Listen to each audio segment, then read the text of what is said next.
Reading through the Bible. In this series of messages, what we hope to do is to take a passage of Scripture and read it, and then if it requires any explanation, to add background material to it. This is just to make it easier to understand the Scripture. We will begin in Genesis 1, verse 1. In the beginning, God created the heavens and the earth. Now the earth was formless and empty. Darkness was over the surface of the deep, and the Spirit of God was hovering over the waters. Now in this introductory phrase, this can be taken as a statement of fact that in the beginning God created the heavens and the earth, and just leave it at that. Or it can be used in an adverbial phrase, when in the beginning God created the heavens and the earth was formless and empty. But it's talking about the condition that the creation was in before God actually began the creation. Then in verse 3, and God said, "Let there be light," and there was light. God saw that the light was good, and He separated the light from the darkness. God called the light day, and the darkness He called night. And there was evening, and there was morning, the first day. And God said, "Let there be an expanse between the waters to separate water from water."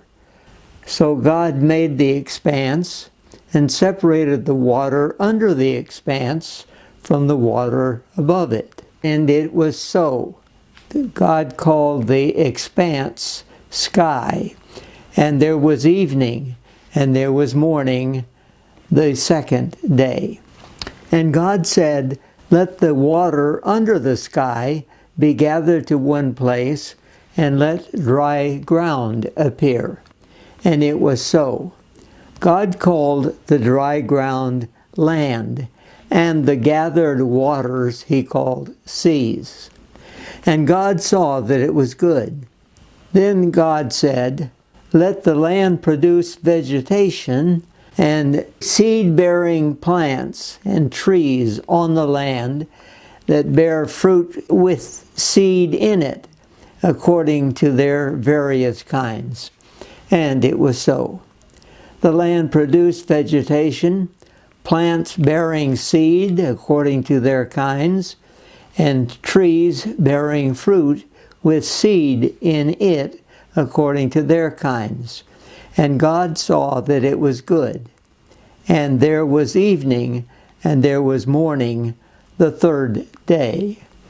Now you'll notice that in this passage that there are 7 days of creation. The first 3 days put form to creation, and in the second 3 days God fills that form. So we have here in the first 3 days God creating light to separate it from darkness, and we have the waters being separated. The clouds, as we see, have water in them, so that's water above, and then you have the water below. And then you have vegetation. Vegetation is necessary for human life and for the life of the animals. The second 3 days begin with verse 14. And God said, "Let there be lights in the expanse of the sky to separate the day from the night, and let them serve as signs to mark seasons and days on the earth." And it was so. God made 2 great lights, the greater light to govern the day, and the lesser light to govern the night. He also made the stars. God set them in the expanse of the sky to give light on the earth, to govern the day and the night, and to separate light from darkness. And God saw that it was good. And there was evening, and there was morning, the fourth day.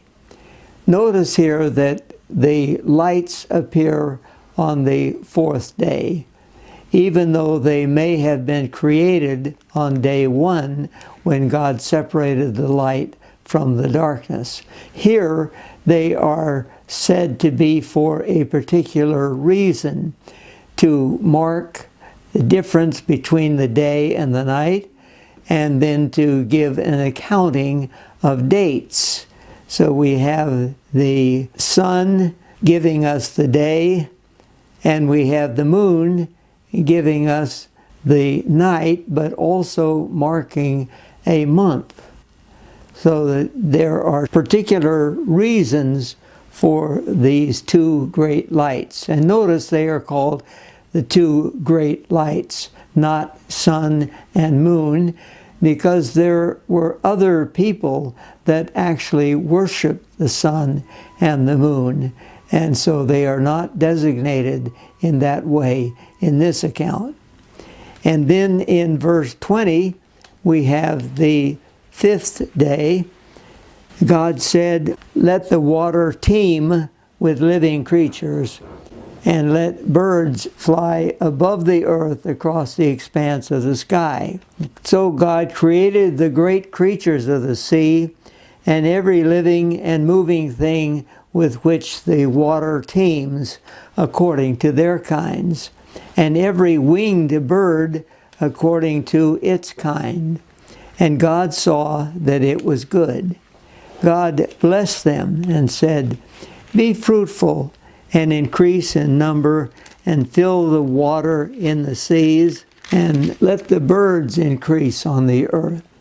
And there was evening, and there was morning, the fifth day. So we saw that on day 2, there was a distinction made in the waters. They were gathered together, and they were called seas. And here we have the filling of that water with fish and other animals. We also have birds that now fly in the sky. Then in verse 24, "And God said, Let the land produce living creatures according to their kinds, livestock, creatures that move along the ground, and wild animals, each according to its kind." And it was so. God made the wild animals according to their kinds, the livestock according to their kinds, and all the creatures that move along the ground according to their kinds. And God saw that it was good. So here we have then the sixth day that corresponds to the third day, where God had created vegetation that they could now live on. And so we have these living creatures. Then in verse 26, then God said, "Let us make man in our image, in our likeness, and let them rule over the fish of the sea and the birds of the air, over the livestock, over all the earth, and over all the creatures that move along the ground." So God created man in his own image. In the image of God, he created him. Male and female, he created them. Notice the simplicity of this, that man is made in the image of God. Now, we're not sure exactly how this corresponds, because man certainly isn't like God. But he at least receives a condition that allows him to govern. He is over all of the animals that God has created, whether they're in the sea or in the air or on the land. They are male and female. And then it says in verse 28, God blessed them and said to them, "Be fruitful and increase in number, fill the earth and subdue it. Rule over the fish of the sea and the birds of the air, and over every living creature that moves on the ground." Then God said, "I give you every seed-bearing plant on the face of the whole earth, and every tree that has fruit with seed in it.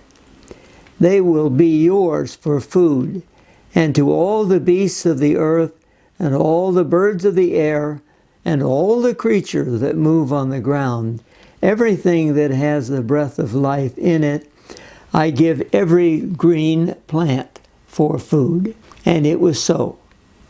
God saw all that he had made, and it was very good. And there was evening, and there was morning, the sixth day. Thus the heavens and the earth were completed in all their vast array. And then in chapter 2, verse 2, by the seventh day, God finished the work he had been doing. So on the seventh day, he rested from all his work. And God blessed the seventh day and made it holy, because on it he rested from all the work of creating that he had done.